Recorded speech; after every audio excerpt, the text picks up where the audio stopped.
Hello hunters, if you're watching this video, you are probably curious on how you can improve your Monster Hunter Wilds experience even just for a bit. If that's the case, don't worry, I got you. So there's a few things that you could do, and the most important one is by going to options. Now, the first thing that you're going to see is the damage numbers.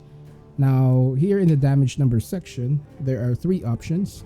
The first one is the option to show more details to the damage numbers, including the decimals. Me, I prefer to use that, but if you have no idea how does that help you, you could just go for the middle option, which is display whole values. That is more in line with how it looked like when we were still playing Monster Hunter World. And then the last option is do not display. This is more in line with the OG Monster Hunter experience. So if you're the type that you don't want damage numbers showing up, then you might want to switch to this option. The next thing we need to look into, is the minimap rotation, the angle, and then the detailed map rotation. So this setting, if you're the type to get annoyed because the map is constantly rotating or spinning and it confuses you, you might want to set these to fixed so that they don't move regardless of what you do. I'll show you. Like that. See, it's not rotating. It's not rotating. I cannot rotate it. You could just tilt it up and down. It's going to stay fixed like that even when moving on a Seikret, and then you check the map, it will stay as it is, so it's going to be less confusing. I prefer it that way, and if you do prefer it that way as well, you can set the option to fixed. Now let's go to the next options: health gauge, stamina, sharpness. Now I didn't really mess with these options because it looked fine with me. So what it does is depending on the situation, it hides the gauges. But if there's for some reason you want it to be showing at all times on the top left corner of the screen, you can have it show up. But that's what the dynamic option does. As you can see, it hides a bit of the health bars when not in use. I mean, I would prefer that to be totally invisible when you're not in a hunting scenario, but you know, I'll take what I can get. The next option, one of the most important one, is Seikret Auto-explore. You will want to turn this to off, because if you cannot control your Seikret, or you're annoyed that it instantly starts to move, and then you don't like how that feels in general, you could just switch the option to off. Trust me, it will be much better.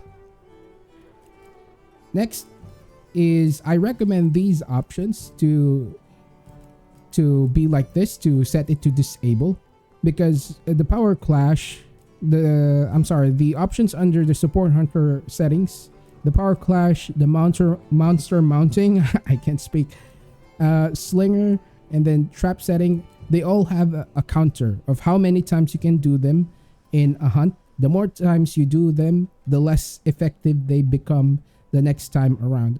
So you will want to limit that. If you're playing with AI hunters, if you want to be able to manage when and where it will happen, you will want to disable this. It will help you in the long run, trust me. Next, weapon attack power display. So disclaimers, I'm not very good at this explaining this part, but what this does is, in the past Monster Hunter games, the damage numbers are always bloated, shown as bloated numbers, meaning it doesn't show the actual raw damage of the weapons without any of the added calculations. So if you want to see the actual damage numbers of your weapons, so you'll be able to decide better which is stronger or something similar to that, you will want to select display without coefficient. So it's going to show the base attack power of the weapon as it is without the bloated values. So it's easier to compare. This next option is one of the most important things you need to toggle: auto-sheathe. So auto-sheathe could be deadly. you will want to turn this off. I don't know why this is even a thing. Just turn it off, because what it does is it automatically sheaths your weapon after not attacking for a certain amount of time, and that is dangerous, especially if you're fighting a strong or a quick monster. So you want to turn this off and learn manual sheathing. That is going to be more helpful to you as a hunter in the long run. Trust me. The people who have played Monster Hunter games won't have much trouble with that anymore, but as a newbie, I recommend you disable this. The next option is Seikret manual controls. So this is a preference thing. If you want your Seikret to move the same way as you move your hunter using just the left stick, you can just select the type 2 option under Seikret manual controls. And then if you want it to like stop moving while on a cruise mode, while it's automatically moving, you could also select type 2, so you could just tilt the left stick plus B, no matter what the current speed of the Seikret is.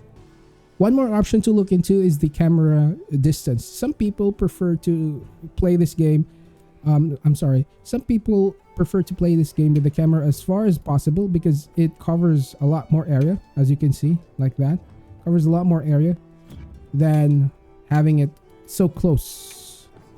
In a way, it's kind of an advantage, but if you want to make the camera farther from the hunter, you could just drag the slider to the right to your preferred distance. Same to the option camera distance span. I don't have any use for it though yet, but how it works is it's like the camera angles when you're playing third-party shooter games. So if you're more used to that, if you'll find some use to it, then here's the option to do that. All right, another thing you might want to look into is, as a new Monster Hunter player or a returning one, and you probably, and let's say you haven't played World, you might be doing this. I forgot already if the old OG games have loadouts, but anyway, you're probably doing this and that, for example, when setting up gear, and then you go on a hunt like this, and then you come back and you're like, oh, I wish I could use the earlier gear that I wore. I wish there was a fast way to do that. Well, don't worry, there is an option to do that, and that's managing loadouts. So all you need to do is just to press the left stick, L3 on the PS5, I think. You just press that and it'll give you an option to save your loadouts. As you can see, I saved mine earlier so that I won't have any trouble. As you can see, it put back everything that I wore earlier. So it's a more faster, efficient way. If there's an armor set that you like, you already have set the skills to your liking, then you could press the left stick to save it into the loadout section so that you could use it later. Same with the equipment. Your item pouch can also be saved. There's also a way to save your loadouts. Just press the left stick and it's going to give you the option to load or save your loadouts like that. If you want to get back to a specific loadout, just make sure you save it here so you can get back to it later. Take note though that you see those red things. That means either you no longer have the item or you're lacking the amount that you have saved into the loadout. So what it's going to do is it's going to try to fill up your item pouch to the number of items that you currently have to the best of its ability. If there's anything lacking, then it won't show. As you can see, it just tried its best to fill up the item pouch to whatever I have. That's all that it was able to manage. But yeah, that's how it works. One more thing. For returning players or maybe new players, you're probably wondering, where's this canteen? Where's the canteen people have been talking about?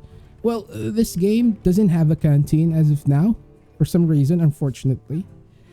But once you get to the point where you save the support team consisting of palicos, you will unlock the option to gain rations here, ingredient center, and then these cats or these palicos will often ration you with food that you could use to cook in your tent. Once you unlock the barbecue spit, you could go into your tent and then grill a meal just like that. So you can see you'll get the option to cook only with rations. Let's cook. There you go. Yep, so basically that's it. Alright, that will be it for me for now. I hope I was able to help you out, even in a small way. If you like my videos, don't hesitate to leave a like and subscribe. I will see you in the next one. Bye.